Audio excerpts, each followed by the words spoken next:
Hey everybody, this is Tim with the University of Vinyl. This is my second video. Today I'm going to do a contest response for Michael from the channel Archived and Noted. Michael has been in the VC for a little over a year now, and he is celebrating 500 subs to his channel. I actually think he's closer to about 700 since he announced this contest a couple weeks ago. But anyway, this is designed to kind of showcase other people's collections. I'm happy to participate and ready to roll. Here we go. So question number one from Michael is: show an unexpected record you discovered, either a blind buy or something you've never heard of before, that blew you away. My answer is the solo debut album from Emmett Rhodes. Emmett Rhodes was kind of an enigma. He played every instrument, wrote this entire album.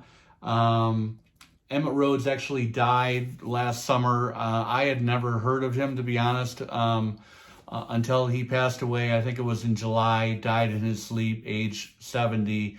But the guy was kind of an enigma, as I had mentioned. He put out 3 albums in pretty quick succession, really finely crafted power pop, very tuneful, great music. He had this album in 1970. He had a follow-up in 71.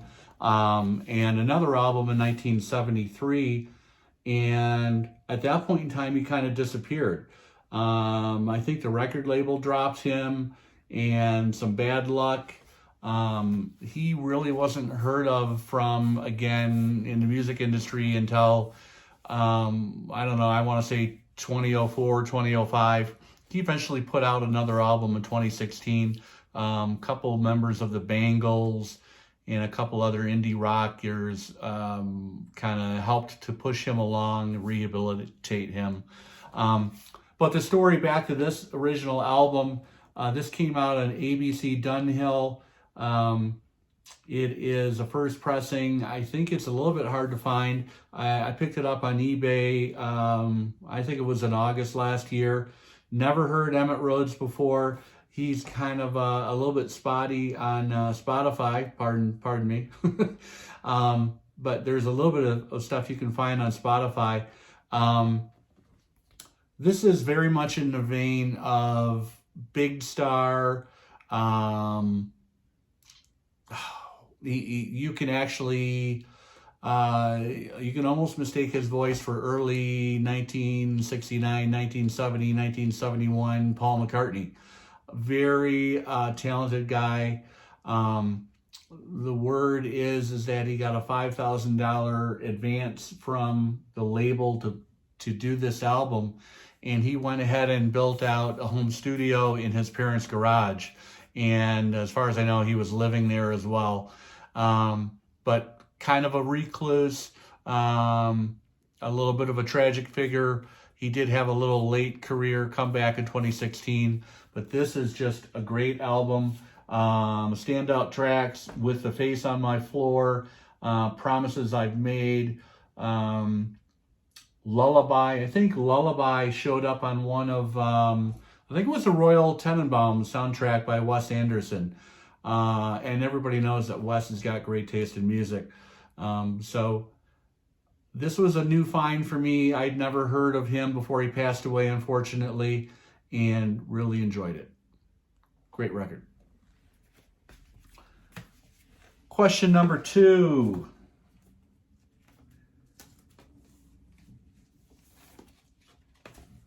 I've got a little cheat sheet here. Show 2 albums with the greatest polarity, widest expanse of genres in your collection. I had to do a little digging on this to kind of find 2 different extreme examples, but this is what I came up with. I've got Willie Nelson, Stardust. Arguably, this is the best that Willie has ever sounded on an album. You know, the Great American Songbook, American Standards, Jimmy Webb songs, Georgia on My Mind. What else was, you know, there's a bunch of classic songs on here. All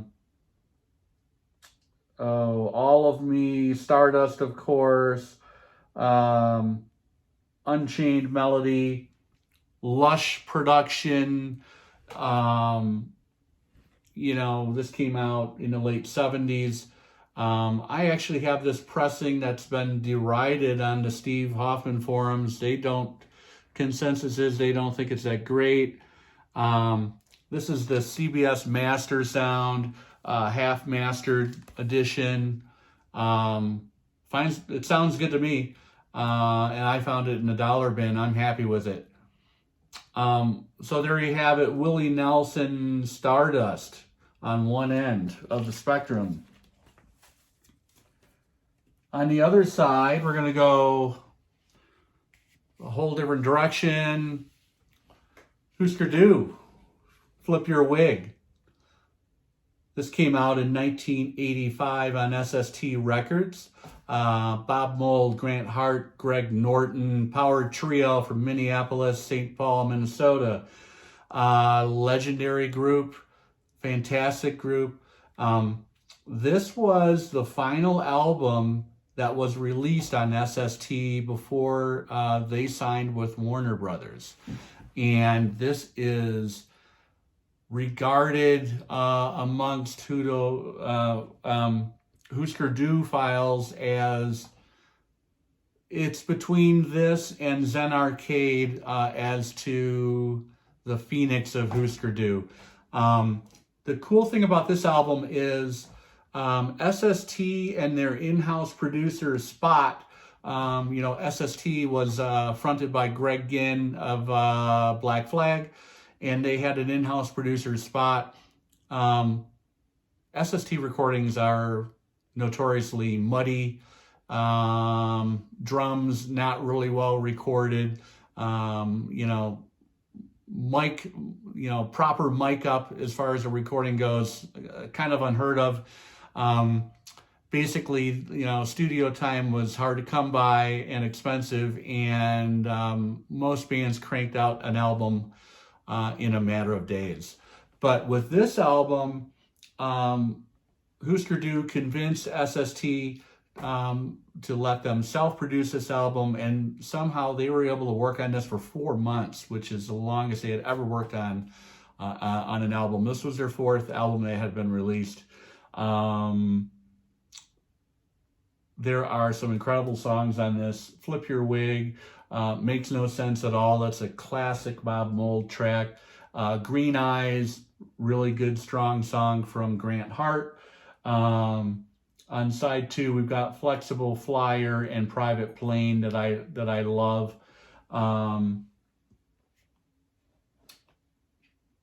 Very, very different than Stardust and Willie Nelson, the other end of the spectrum.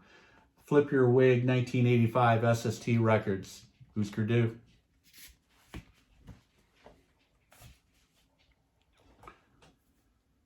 Show an album you might be embarrassed to own, but you don't care, you love it.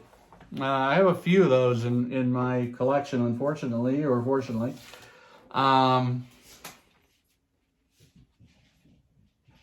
There he is, the man of the hour, Rupert Holmes. Pursuit of Happiness. Everybody knows Rupert Holmes from Escape, the Pina Colada song. I won't sing it for you. Rupert Holmes is kind of a Renaissance man. He put together some very, very finely crafted pop albums in the early to mid to late 70s. Eventually became a playwright. He had a TV series that he was the showrunner for as well. He's done a little bit of everything, although he hasn't put an album out in decades. After the Pina Colada song album, I think he had 2 or 3 more as part of that record deal, and hasn't really put out anything since. I think he put out a box set. This is just cheesy enough to be pleasurable, tongue-in-cheek. You kind of get where he's going here, a little bit of a loungy act. You know, look at the cover, the English paneled lounge with the fireplace. He's got the smoking jacket on. He's definitely painting the story. Two standout tracks on this album that I love, that kind of take this a little bit further. Let's Get Crazy Tonight, and track 2, side 2, Bedside Companions. Rupert Holmes.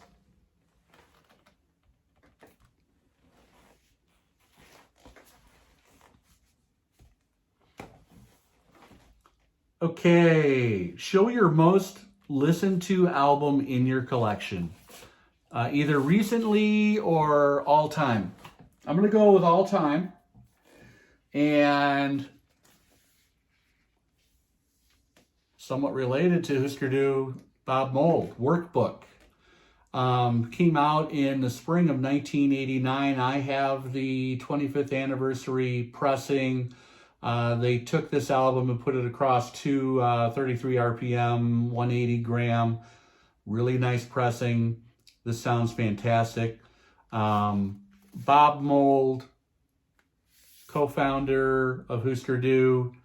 The story with Workbook is Husker Du disintegrated in 1987, 1988. And they were on their final tour behind their final studio album, which was a double LP, Warehouse Songs and Stories. Another fantastic album. I've got a Record Store Day double colored vinyl on this album.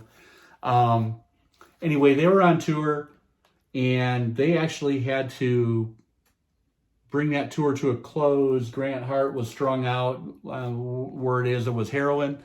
And Bob Mould had been relatively newly sober, had stopped drinking, everything.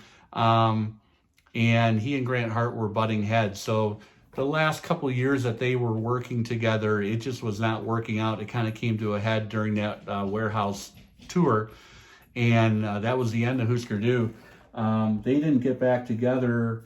They never got back together. Bob and Grant appeared on stage at a charity concert in Minneapolis. I think it was, I want to say 2004.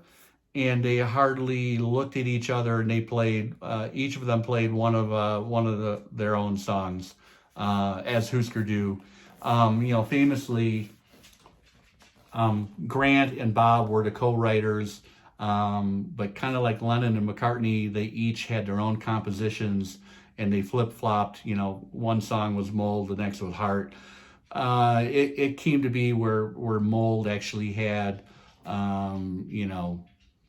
7 out of the 12 tracks on an album at one point. And he was looking to kind of take the band, into a little more modern sound. That's what the theory is.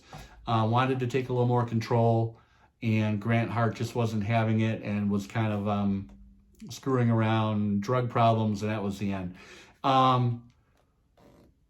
Bob, after Husker Du imploded, he bought a house, a farmhouse, upstate Minnesota, the land of 10,000 lakes. Kind of holed up in there, workshopped, taught himself different techniques on acoustic guitar. Mould was famous for the Flying V electric buzzsaw guitar that he had, that churning guitar on all those Husker albums. And this thing was a real departure. There he is right there. Very spare, very acoustic, folk-based. The lead track is called Sunspots. It is a 12-string guitar instrumental, beautiful song. The big hit on this album was See a Little Light, college radio hit. In the spring of '89, when this came out, I was in Chicago, Illinois. This was pre-internet days, of course. I was a subscriber to Rolling Stone magazine. Chicago had a famous, still does, although, you know, not what it used to be. The Chicago Reader, the independent newspaper, came out every Thursday evening. You know, multi-section, big, you know, independent newspaper with a huge music section, record reviews, gig announcements, club postings, all that kind of stuff. And also, Chicago is famous for one of the biggest indie rock stations in the Midwest, WXRT. They played the hell out of See a Little Light. So I listened to that channel quite a bit, that station, and kept on hearing that song, and made my way down to my favorite record store at the time, which was See Hear Music in the Old Town neighborhood of Chicago, right around the intersection of North and Wells. Unfortunately, See Hear is gone now. I think there's a Subway shop there in that old space. But those were fun times. Great times of my life. I had a couple different stints in Chicago, one of my favorite cities in the world. And Bob Mould is one of my favorite artists. Okay. Last question for this contest today. Who was the first VC channel or VC personality that you kind of stumbled across? And most recently, what's your most recent channel that you have subscribed to? I ran across a guy named Ron Beaudry, aka Rockin' Ronnie. Ron is still active. He puts out a lot of videos. He's a Canadian guy. I think he's based in Florida now. And geez, I learned so much watching some of his videos on all the different audiophile pressings, variants. I'd never heard of Classic Records before, the label Classic Records, now defunct. But Ron would showcase all of his Led Zeppelin Classic Records pressings that he had, and he would A/B those against the originals, and still does a lot of that on his channel. Highly recommended. I'll put it down below in the comments. My most recent subscription, guy by the name of Nick Rudow, R-U-D-O-W. I'm going to link him as well. He's just getting started. I think he's got under a dozen videos, but very entertaining, very energetic, very enthusiastic. He's got a wide span of taste of what he likes. Everything from mo-fi pressings to jazz, to rock. He's highly recommended. That's video number 2. University of Vinyl. My name is Tim. I'm in Colorado. I would love to have you subscribe. I do plan on doing more of these. One more time, shout out. Thanks, Michael, from Noted and Archived. I'm going to link his channel up, of course. You got to check that out if you haven't seen it. He has some amazing stuff, and I'm very jealous of his California Light that he has in that room. Hey, take care, everybody. Have a great day. Thanks.